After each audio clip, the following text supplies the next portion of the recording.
George R.R. Martin has already directly stated that the broad strokes of Game of Thrones' ending matches his planned conclusion for A Song of Ice and Fire. But one particular detail of the show's finale seems like it could likely be incorrect. Jon Snow killing Daenerys to prevent her world domination did make a certain level of sense, but it seemed like there were a few other potential endings for Dany that are a bit more logical and narratively well-developed. A Song of Ice and Fire hasn't been particularly driven by romance anyway, and given how politically important Dany's story is, the notion that she is essentially euthanized by her devastated lover after terrorizing King's Landing never seemed to quite ring true. Sure, there are plenty of connections between Jon and Dany in the novel narrative, and their fundamentally opposed perspectives about being a Targaryen is undoubtedly going to be a vital aspect of the story, especially if Lyanna's relationship with Rhaegar isn't as loving as Game of Thrones would have viewers believe, and especially if Jon thinks that Daenerys is going to be at war with his brother Aegon. And to be fair, George has created a few potential mythological parallels of a man killing the woman he loves to save the world. So it's not entirely out of the question that Jon would be the one to end Dany. But there seems to be some other potential options that make more sense and are more narratively satisfying than Jon being the one to do it.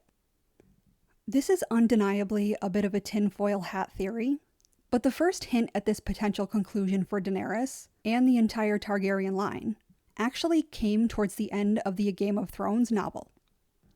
Just before Dany brings dragons back into the world, she makes a speech to the followers that she has left.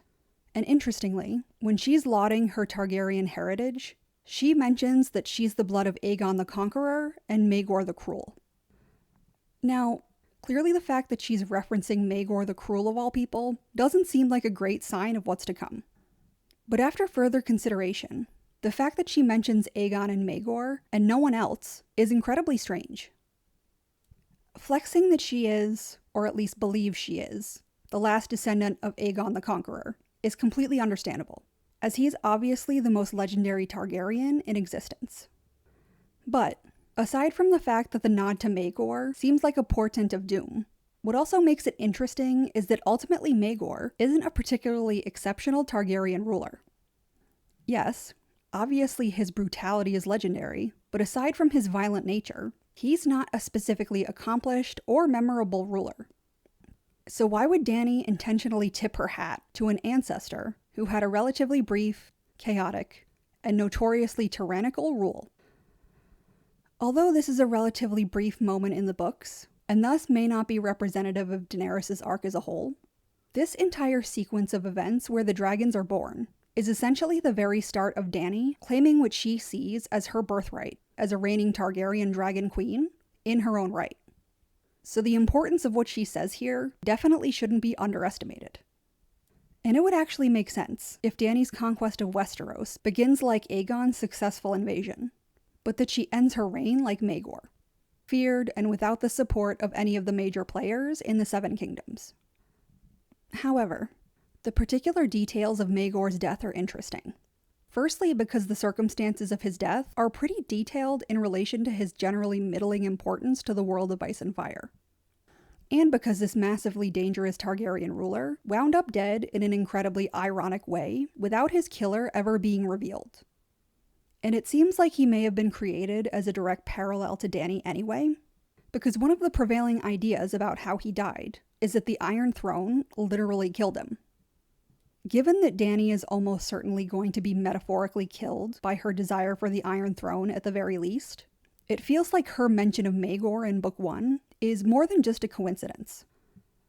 And if Jon isn't the one to kill Daenerys in the end, then it would be incredibly apropos for Dany's desire for power, essentially making her into the architect of her own demise. There's been a significant amount of speculation that she might die in fire or die by dragon, which also makes a lot of sense given that George R.R. Martin has repeatedly gone out of his way to remind the audience that she's not immune to fire in the books, and because so many Targaryens have gone in the same way. But on the other hand, there's a certain lack of justice in Daenerys creating the circumstances of her death, and the irony of extraordinarily powerful characters being undone by people that they don't perceive as a threat is clearly a trope that George R.R. Martin loves. So, circling back to Maegor, what immediately jumped out to me about the way he was found and the way he was killed was that the idea that he accidentally killed himself was absurd. And it sounded like he was assassinated by a particularly stealthy killer.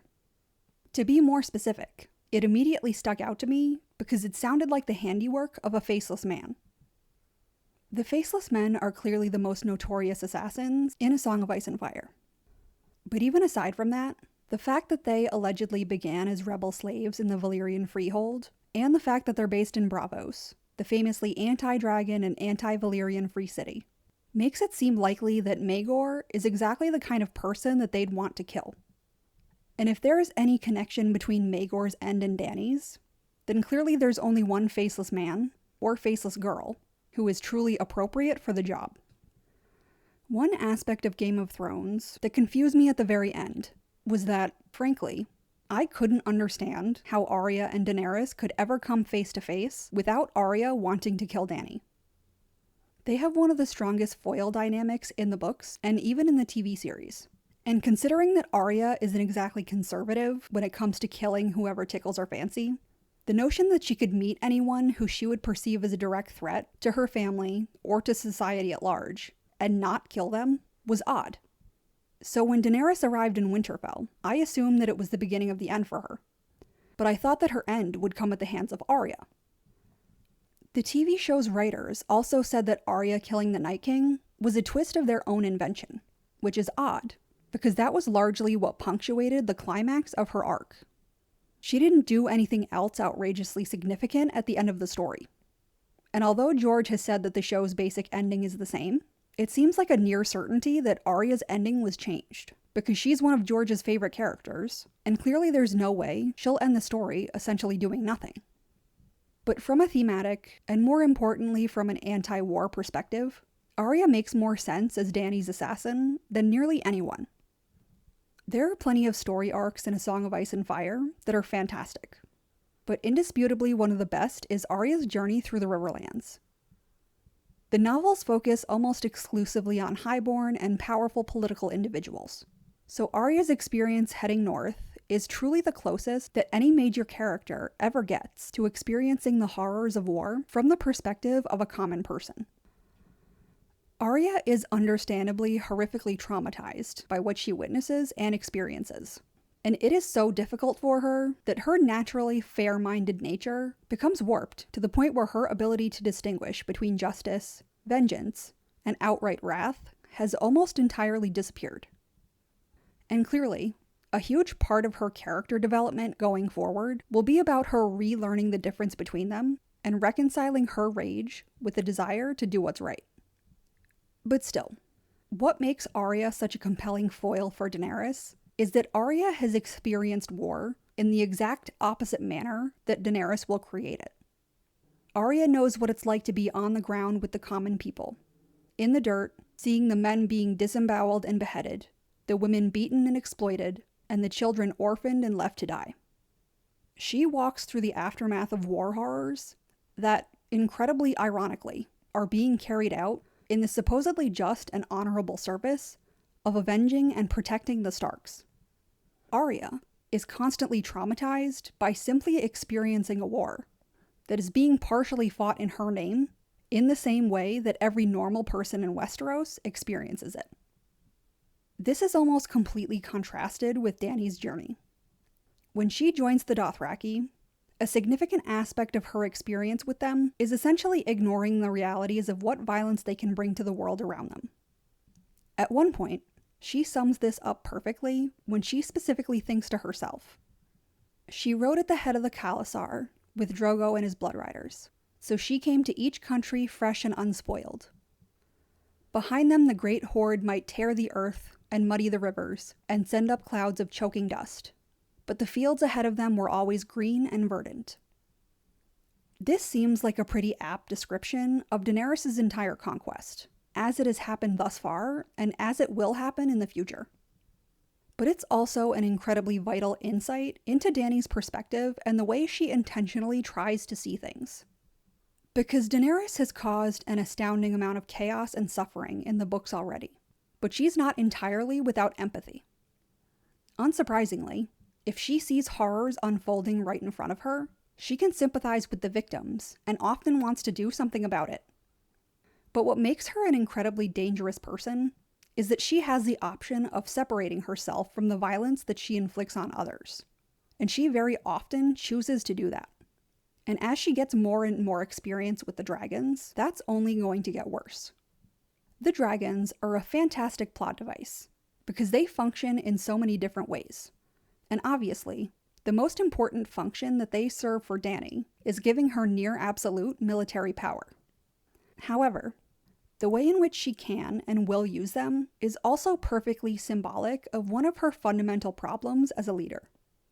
Because waging war from the back of a dragon allows her to completely separate herself from the realities of what's happening. If she sees a person in front of her bleeding and begging for their lives, it can move her. But when she sees men the size of ants while she's riding on dragon's back, the realities of firebombing thousands of people is something that she can completely remove herself from, emotionally and mentally. And sure, she's not entirely out of danger, but when using dragons as her weapon, the threat to her safety is minimal. She can separate herself both physically and psychologically from what war and conquest truly entails. And the dragons are certainly the best symbol of Dany's disconnection from the horrific nature of her ultimate goals.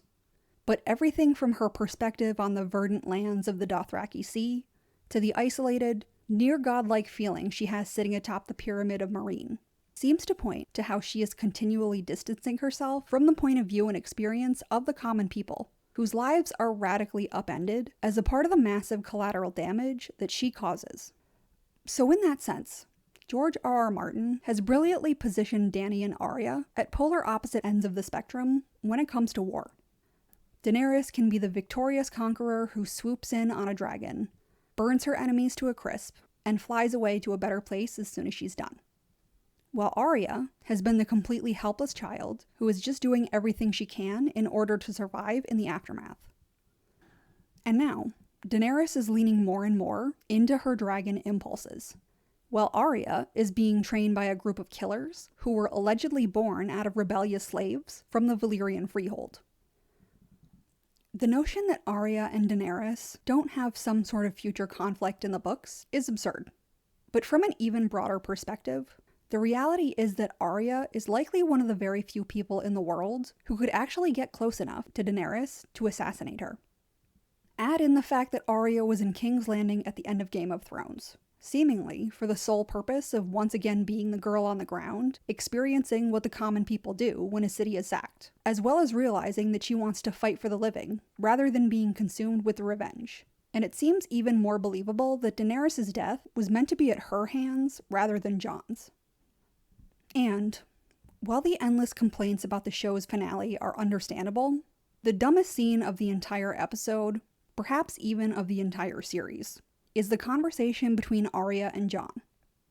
Arya offers the astounding insight that she knows a killer when she sees one, and warns Jon to be careful. She let Jon, her favorite brother and most beloved family member, attempt to deal with the most dangerous person on the planet, and just agreed to meet him later, despite the fact that she is one of the most skilled assassins alive. It's so stupid and nonsensical that it is literally unbelievable that this could be remotely similar to what will happen in the books. Drogon destroying the Iron Throne was an appropriately dramatic image, as was the irony of Dany managing to touch the Iron Throne without ever actually sitting on it. But it seems equally, if not even more fitting, for Daenerys to take King's Landing after burning it to the ground, and then to be found dead on the throne in the same style as Maegor. Clearly, this is an enormous amount of information to extrapolate essentially from one line in a Game of Thrones.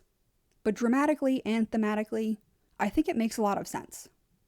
Both Arya and Daenerys have gone down incredibly dark paths that they can still come back from. But it seems that Dany is going to further embrace her dragon, while Arya will start to use her skills and connections with the common people to begin sincerely looking out for their interests rather than just using her warped idea of meting out justice for the weak to serve her violent impulses. And that fundamental conflict between the direction of their two character arcs seems to indicate that regardless of what happens, If Arya and Daenerys ever come face to face, they will likely have a serious, and potentially even deadly, clash. But what do you think? Is Arya Stark the one who will end the Targaryen dragon dynasty for good? Or will Daenerys die in another way in A Song of Ice and Fire? Leave your thoughts and opinions below. And if you're interested in more content like this, like and subscribe.